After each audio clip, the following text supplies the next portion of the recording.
You didn't get the chance. I mean, there was supposed to be a quarter of the season left when the shutdown happened. You were having a particularly good stretch at that point. Are you disappointed not having the chance of the final quarter of the season to do what you wanted to do? No, I'm not disappointed because, things happen and things that you control what you can control, and I can't control that. But as far as the MVP race, I think I, show what I'm capable of doing, not only individually, but from a team's perspective.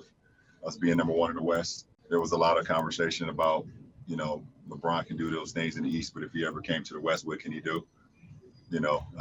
So, I heard all of that. And to be able to have our team at the top of the Western Conference and playing the way that we were playing at that time and the way I was playing, that's definitely a good feeling.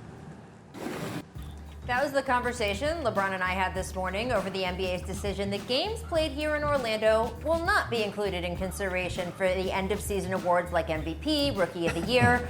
LeBron actually didn't know, guys, or at least he said he didn't know that until I asked him about it this morning. But this is the league's call to say that for awards purposes, they only want to count what happened until the night of the NBA shutdown. So it is, quote, a fair process for all 30 teams. And with that, we welcome in Mr. George Sedano to the show. So, George, do you agree with the decision that they should not count the Orlando games toward NBA awards?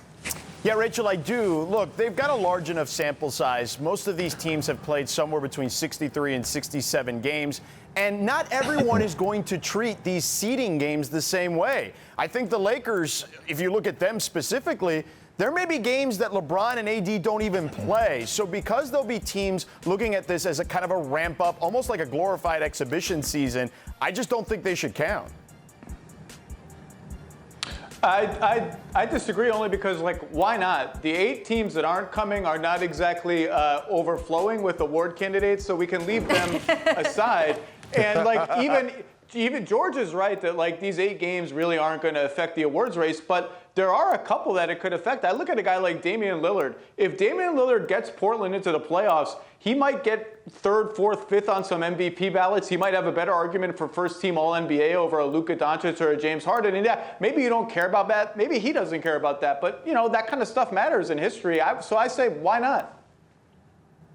Yeah, listen, I think it's unfair because these 8 games, that old saying that's been around for hundreds of years, out of sight, out of mind? Well, the NBA has been out of sight, out of mind for about 4.5 months now. And so, to me, guys had an opportunity in these 8 games to audition for these awards and make a strong statement and a strong push. Because right before the pandemic, LeBron James was on Giannis' heels like, a pair of socks. And when you look at the 6th Man of the Year award, when you look down at, Dennis Schroeder and Lou Will and Montrezl Harrell, it was a race for the 6th Man award. So in my opinion, it was going to come down to the stretch for a lot of these awards. Even the most improved player, Bam out of the Bayou, Jason Tatum, Pascal Siakam, all these guys were making a strong case, and I think these 8 games were important for the audition.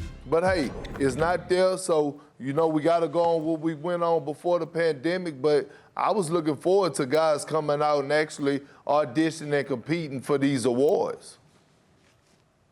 Yeah, look, in a way we should have probably known this was coming, the way the league was looking at this. They called these last 8 games in Orlando seeding games. They're really not looking at these like an extension of the regular season. They're looking at them as in preparation for the playoffs. So you can kind of see the mindset being consistent throughout all of the NBA's decision here.